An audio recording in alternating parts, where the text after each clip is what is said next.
here we are with another pickups video, and this one is, I'm excited, okay, because this game I've really been wanting to get my hands on and put it in my collection. You know, there's actually quite a few that I really want to add to my PlayStation collection, and they're pretty, not all of them are pricey, but you know, I can afford that. But one of them is ridiculously expensive, and it's actually the sequel to this one, and I'll get to that later on. But man, like, in my last pickup video, I got the Warriors, and I was just super happy about that because that was one of them. So now that I got that crossed off the list, I can focus on the other one. So, you know, stick around and make sure you hit that notification bell so you know when I grab that other game that I have on the list. I should be grabbing it soon, so, you know, fingers crossed that I can find it again at my local retro store. But this one here, man, it's just, of course I had to redact some information. You know, I work for the FBI, CIA, or whatever you want to call it. So I have to redact my information because you never know. No, I'm just kidding. Of course I don't. But anyway, I don't know what the hell I'm talking about. So I have the package here. We're going to open it up, and shit, I forgot my pocket knife. So I'm going to have to use my brute strength to open up the package. Yeah. All right. At least they put, like, you know, the tape isn't ridiculously, you know, put on there. Okay, cool. And this company, this is like last time when I bought my Warriors game, this is exactly where I got it from. This is probably my 4th or 5th purchase from them. And they're really reliable. I think that their prices are fair, and I've had no complaints from all the stuff that I've bought from them. So shout out to them. So what do I have here? Okay, I have the packing slip. I have, oh, it's stuck a little bit. All right, so here it is. They didn't put a sticker in it this time, but here we have, boom, Def Jam Vendetta. Yo, let me tell you something. I remember very clearly when this game was announced, and I remember when this game was fairly new. And at this time, we weren't really buying games just because, like, you know, they were pretty expensive, 50, 60 bucks, which, you know, I don't get the complaints now with video games because that's just, to me, what they always been. But I remember we couldn't afford to buy any games at this time. But I remember going to Hollywood Video, and they had like a row full of these games, and they were all out of stock, and I was crushed. You know what I mean? I was just like, man, like, I'm a huge fan of hip-hop. I love all these artists that they have on here. Like, who do we have here on the cover? I could have swore I'd seen DMX here somewhere. But here in the back, you can see at the bottom, they have all the artists there. And man, I was just a huge fan of like DMX, Redman, Method Man, you know, so many of these guys. And when I couldn't get my hands on this game when it was first released, I was really upset about it. You know what I mean? Because that's what I wanted, man. I really wanted to play this game.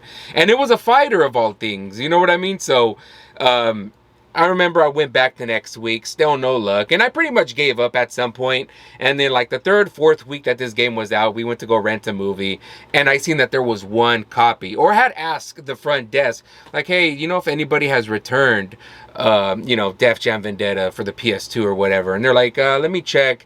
And of course, like, you know, I would always ask them, and they would always say no or whatever. So I wouldn't really have my hopes up.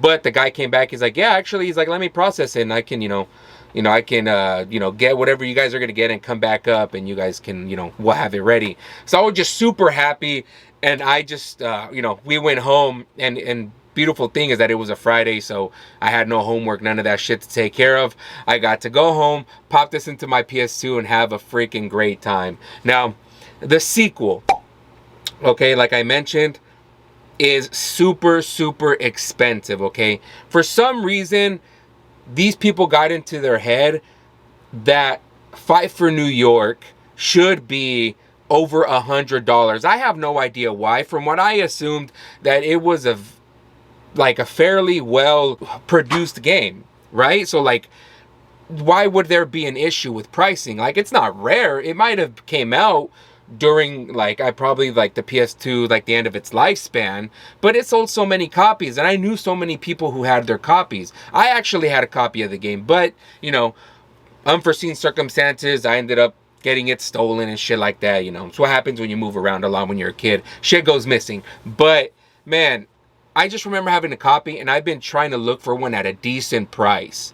Decent. I would even buy it for 80 bucks. It sounds crazy, but I would buy it for 80. But the shit that they're commanding for the sequel is what, like $200. Like I seen one for $700 just because it was factory sealed. Like I get it, but then I don't get it.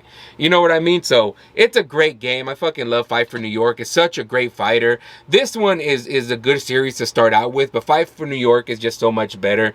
Just because you can customize your character, you can you know, teach him some new moves. You can you know, all types. There's a lot of a more customizable shit that you can do in the second one that you can't really do in this one. But this one's a great introduction to what they created after. The third one is not so great. I mean, it's fun, but it gets boring really fast just because of the mechanics that they added to it and everything. But the second is peak, and this one right here is just as good, but just I wish that they had more of the customizable stuff that they, you know, that they ended up adding later on. Such a great game, and I think this is the one that I'm gonna play next after I'm done with my Warriors playthrough. I'm almost done with it. I think I got one more part left. I have one more part left when it comes to the story, and I'm gonna do another part doing the flashback level. So there's 2 more parts left that I'm gonna take care of, and I think I'm gonna jump into this one after. I'm probably gonna get copyrighted just like my my Warrior videos all have been copyrighted, so I really don't care just because I love to play these games. So this one's definitely gonna be copyrighted because of the music, so you know, it is what it is, but I can't wait to show you guys Def Jam Vendetta. So let me know at the bottom what you guys think of this game. Have you played it, the sequel, the third part? If you haven't, I suggest giving it a try. Even if you're not a hip-hop fan, I would say that the mechanics here, like, it kind of reminds me of the wrestling games from the N64 era, and you know, it just, the controls, everything just feels really, really familiar to me. So it's a great game. Let me know at the bottom what y'all think. So if you like what you saw here, don't forget to like and subscribe and hit that notification bell so you know every time I drop one of these videos. So muchas gracias, fam, for coming through and checking out this episode of unboxing and pickups, and I will catch y'all in the next one. All right, deuce.